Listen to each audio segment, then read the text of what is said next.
Hi guys, welcome back to another video. Today we're going over the little window up here called the Recruit to Army window.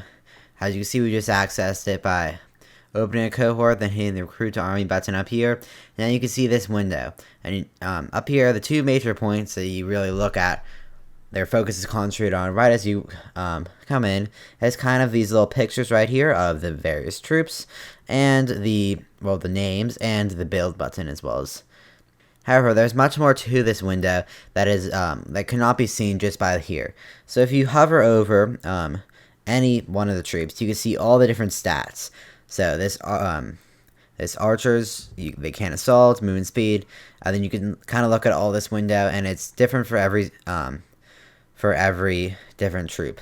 And so the most unique troop here is actually supply train, which is pretty much negative as much as possible everything. So like if you have supply train in your army, what's going to happen is they're going to completely be destroyed by any army, no matter pretty much almost no matter how small. Like you have an army 100,000 and 10k army could beat it if you have like 10 supply trains. So that's why you're going to want to have them as attachments, but that's something for a future video. Though it is hard to memorize this area, a lot of these stats actually do make sense. Like archers are good aren't good versus cavalry, but they are good versus infantry and various other things. So that's gonna be it for like this little part right here. But right here you can see another important part that is commonly overlooked, even by me. So here you have a cost to recruit. You might be kind of immediately focusing on this monthly cost maintained. You start building and then suddenly the button goes gray and you're like I want to recruit more and I have enough manpower, why won't it let me?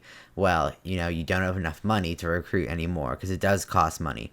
And this is kind of parallel to the amount of money that it costs per month. You can see this roughly twice and roughly twice kind of right there. As you see, I've mentioned the monthly money a couple times now.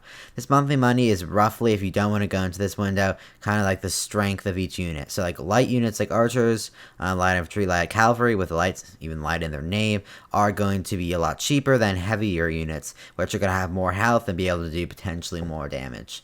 Although it does depend on the situation. And so here we have the amount of time to recruit, which is obviously pretty much vastly higher for supply trains and heavy cavalry as well as for war elephants, but I don't have the correct imports for them, so I won't be able to show them to you here. As well, here you can see manpower, and this is all the same except for ships, which don't require any manpower. If we can maybe go over here, hit recruit cohorts, and then you can see that war elephants is also here, and you can see that does take an entire year to recruit war elephants. They are very costly to maintain, and obviously buy as well, but they are pretty good against a lot of units. And so essentially you notice that I just hit that recruit cohorts button. You might be like, well, you said highlight the army, and you do highlight the army if you want to recruit to that army, but if you want to recruit cohorts, you can recruit in here as well.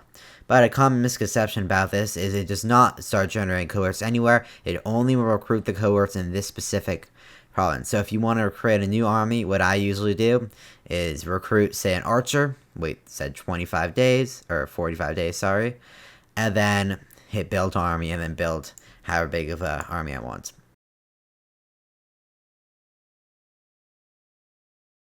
We're going to be going over almost never used, pretty much no one knows about it window, called the tactics window. Although there is no title up here, that's what this is. And so what this is changing your tactic. Although you probably noticed a picture of what looks to be a moose on the screen, you probably never actually gone into this window, and if you have, you probably completely ignored it. And so what you're going to want to do here, there are a couple of common misconceptions for the very few that actually go into this window, is that tactic effectiveness is not always the best. So this one is not always the best for my army, but it could be really good for another army. So as you can see, these heavy infantry do provide more tactic effectiveness. As you can see here, this gets a lot from archers, light cavalry, and skirmishers, and light infantry, which I do have a bit of in this army. And if you have a way bigger army, then you might get more. But so what you're going to see here is this tactic is going to be effective against certain other tactics. And not all these tactics can be available to you, like the cavalry skirmish. It depends on like what troops you have. Like in this In this army, I only have one cohort of cavalry, and it's only one light cavalry, so there's no real reason that I would use cavalry skirmish. This one, additionally to being not well known, does not provide much of an advantage, but under less experienced users, but can be great against for really experienced people. The whole point of any of these tactics, as you see here, is to provide strength against certain other tactics. Like for this one, or for the one I'm currently using, the default one is going to be envelopment and Paramavuha. I can't pronounce it, sorry. And then we have it's less effective against bottleneck and flax. So what this means, if the enemy army is using bottleneck or flax, my army is going to be less effective against it. And there is really no way initially that you can tell what they're using, what tactic they're using.